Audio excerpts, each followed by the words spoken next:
My name's Fiona Kerlogue and I'm the Deputy Keeper at the Horniman Museum. Why are you interested in buying a gamelan? Oh, that's a long story. Okay.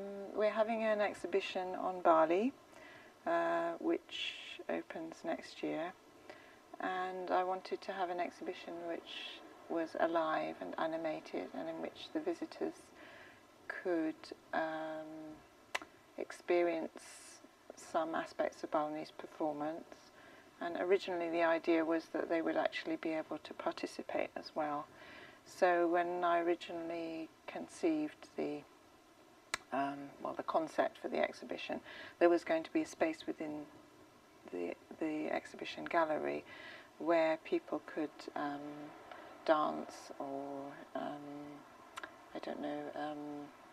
make things, or there might be performances. They could see somebody making a mask or that sort of thing. And it seemed sensible to have a gamelan set for that. And then I think moving on from that, we thought it would be nice to have a community gamelan group within the area, which would then last after the end of the exhibition. Because I think gamelan is something that is relatively easy, as I understand it, or it can be relatively easy for people to play. So when I went to Bali, I talked to Professor Dibia about the idea, and he thought it was a good idea, and he said yes, even children can play the gamelan, or adults. And then there was a very long discussion with lots of different people about what kind of gamelan we should have, which included discussion with you, discussion with Hannah Sastrawan, discussion with Professor Dibia, discussion with our music curator, discussion with Nick Gray, discussion with Andy Channing, and in the end I went with Professor Dibia because he's our kind of music consultant, I suppose. And I was persuaded by the argument that if we got a gamelan angklung, which is the one we went for, because it only has 4 keys, so it's simpler and children could play it. The disadvantage is that it's not really suitable for accompanying some of the performances that we're hoping to have. But as there are other gamelan groups in London who could bring the gamelan, even though that would be very expensive, we thought that was the best compromise. I've been talking for hours and hours and hours. Please cut the funny facial expressions. Yes?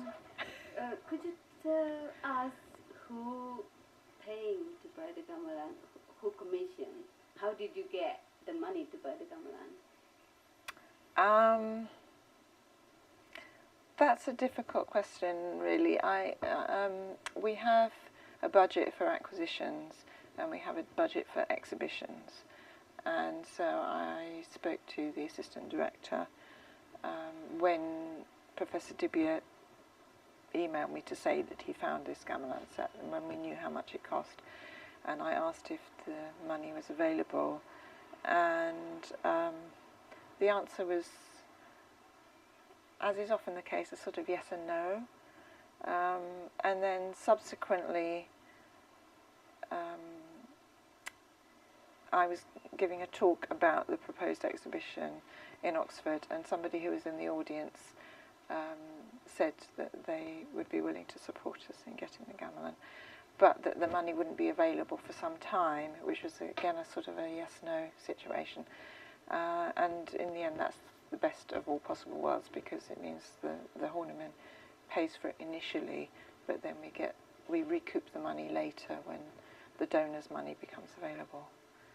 At the moment I don't know whether that donor wants to remain anonymous or not, so I can't say who it was. So is it definite that you are going to buy the gamelan? Yes, absolutely definite, yes. So picking up from what you were saying earlier, you are going to do quite a lot with the gamelan in the exhibition, dance, with the gamelan workshops. We hope to do things with the gamelan during the period that the exhibition is on, but whether it's actually going to be within the exhibition space or outside, I don't know. So we're discussing that now. I want the gamelan to be visible because it's very beautiful to look at. It's not the finest carving because it's a gamelan angklung. It isn't the most elaborate, but it's still very striking, I think, to look at. And we'll have some recorded music with that, and also some photographs of gamelan being used in Bali, and possibly some film, although it's very difficult to film gamelan in Bali. So if there's room, we might do some workshops within the exhibition space when the exhibition is actually closed to the public, so evenings. Well, evenings really, because it's open at weekends. At other times it might be that we take the gamelan set out into another space if we need more space. But again, that would have to be evenings after the exhibition's closed, probably, yeah.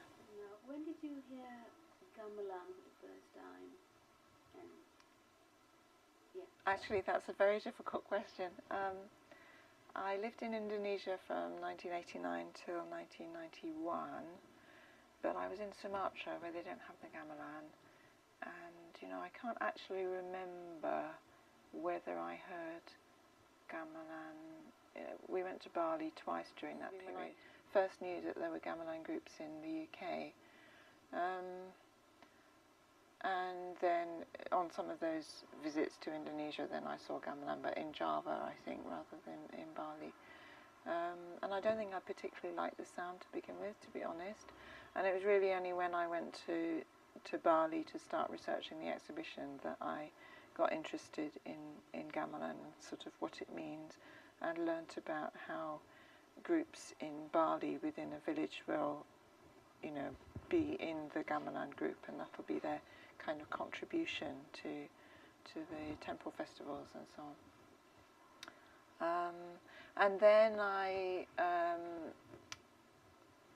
heard about the gamelan groups in London, and then I went to see Balinese dance accompanied by gamelan in London, and I thought, well, it would be really nice to have a gamelan group at the Horniman, because it's a way of bringing together lots of people who probably don't know one another, but who can sort of make sweet harmony together.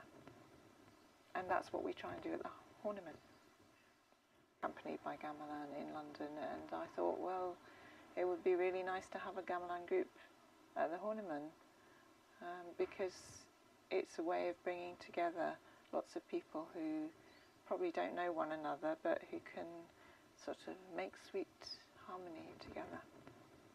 And that's what we try and do at the Horniman.